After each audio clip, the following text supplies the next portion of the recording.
بسم اللہ الرحمن الرحیم۔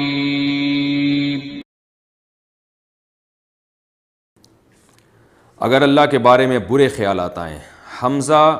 یو کے،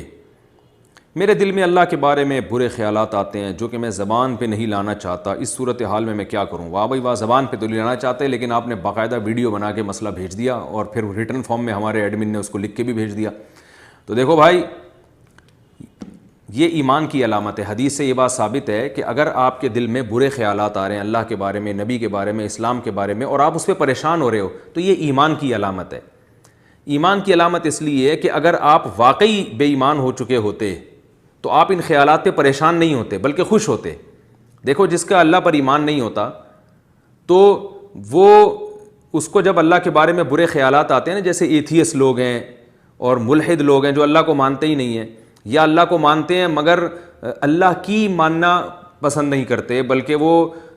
ماننا نہ ماننا برابر ہے، تو ان کے سامنے جب کوئی اللہ پہ اعتراضات کرے یا ان کے دل میں اللہ کے بارے میں برے خیالات ہیں تو وہ پریشان نہیں ہوتے بلکہ وہ اور کفر میں مضبوط ہوتے ہیں۔ تو یہ جو آپ کو پریشانی ہو رہی ہے نا، یہ پریشانی اس کی علامت ہے کہ آپ کا ماشاءاللہ اللہ پر ایمان بھی ہے، اللہ کے رسول صلی اللہ علیہ وسلم پر ایمان بھی ہے، اسلام پر بھی آپ کا ایمان ہے۔ کیونکہ یہ ایمان ہے تو آپ کو جب اس ایمان پہ کوئی چیز ڈاکہ ڈال رہی ہے تو آپ کو تکلیف ہو رہی ہے، تو تکلیف اس کی علامت ہے کہ آپ کو ایمان سے محبت ہے، اللہ سے محبت ہے، اس کے رسول صلی اللہ علیہ وسلم سے محبت ہے۔ تو یہ جو خیالات آ رہے ہیں نا، یہ شیطانی وسوسے ہیں، یہ شکوک و شبہات نہیں ہیں۔ ان وسوسوں کا علاج یہ ہے، اعوذ باللہ من الشیطان الرجیم پڑھا کریں، اور ایک جو اس کا ٹیکنیکل علاج ہے وہ یہ ہے کہ ان وسوسوں کو لفٹ نہ کرائیں۔ بالکل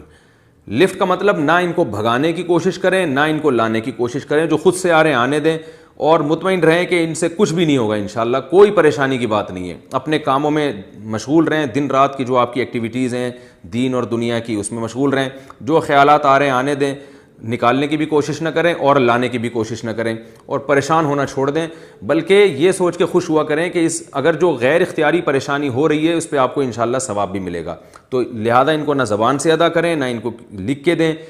نہ ان کے بارے میں کسی سے سوال پوچھیں، اور ان کو لفٹ کرانا چھوڑ دیں، کیونکہ شیطان جو ہے نا، جب اس کو فری کرانا چھوڑ دیں گے آپ تو پھر وہ آپ کو بھی تنگ کرنا چھوڑ دے گا۔ اب آپ پریشان ہوں گے نا تو شیطان سمجھ جاتا ہے کہ یہ آدمی ان وسوسوں سے پریشان ہو رہا ہے، اب اس کو اور پریشان کرو۔ آپ نے دیکھا ہوگا جب ہم چھوٹے بچے تھے نا تو بچوں کی عادت ہوتی ہے،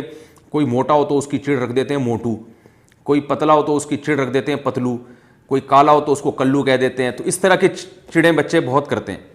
تو اب ہم نے دیکھا اسکولوں میں ہم دیکھتے تھے کہ جو بچہ کسی خاص نام سے چڑھتا ہے نا تو دوسرے بچے پھر اس کو اور زیادہ چھیڑتے ہیں۔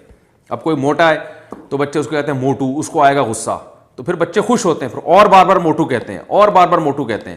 تو وہ بیچارہ موٹا جو ہے نا وہ ٹینشن سے پتلا ہو جاتا ہے یہ موٹو کا لفظ سن کے۔ تو اس کا علاج یہ تھا کہ بھائی وہ لفٹ نہ کرائے، وہ کوئی موٹو کہہ رہا ہے تو بھائی کہنے دو۔ تو بچے جب دیکھیں گے اس کو تو ٹینشن ہی نہیں ہو رہی، تو بچوں کا تو مقصد یہ تھا نا ٹینشن دینا، جب وہ دیکھتے ہیں کہ اس کو ٹینشن ہو ہی نہیں رہی ہے تو وہ پھر اس کو موٹو کہنا ہی چھوڑ دیتے ہیں، تمیز سے نام سے پکارتے ہیں اس کو۔ تو یہ انسان کی فطرت ہے، عادت ہے، شیطان کی بھی یہ فطرت ہے کہ وہ وسوسے ڈالتا ہے اور دیکھتا ہے جو پریشان ہو رہا ہے نا وسوسوں سے اس کو اور پریشان کرو، اور جو پریشان نہیں ہو رہا پھر وہ شیطان اپنی فائلیں لپیٹ کے چلا جاتا ہے، کہہ رہا ہے کسی اور پہ ٹرائی کرو۔ بھائی وہ شیطان کے پاس بھی اتنا ٹائم تھوڑی ہے کہ وہ ایک ہی آدمی پہ سارا زور لگا دے، وہ کہہ رہے بھائی جہاں دال گلے گی وہاں گلاؤ، جہاں نہیں گل رہی تو کچھ اور کسی اور پہ ٹرائی کرو پھر۔ تو یہ بالکل ایسے ہی جیسے عاملوں کے معاملے میں، جنات کے معاملے میں جو زیادہ جنات کو فری کراتے ہیں نا، زیادہ ڈرتے ہیں وہ یہ نہ ہو جائے اور یہ والا تعویذ اور وہ والا تعویذ، جنات پریشان بھی انہی کو کرتے ہیں، جو زیادہ ان چکروں میں نہیں پڑتے وہ جنات ان کو پریشان بھی نہیں زیادہ کرتے۔ تو بالکل اسی طرح وسوسوں کو بالکل لفٹ نہ کرائیں۔ نو لفٹ کا جو ہے نا وہ اپنے دل کے اوپر ایک نوٹس لگا کے رکھ دیں، شیطان جب بھی آئے تو نو لفٹ دیکھ کے واپس چلا جائے، تو انشاءاللہ یہ وسوسے خود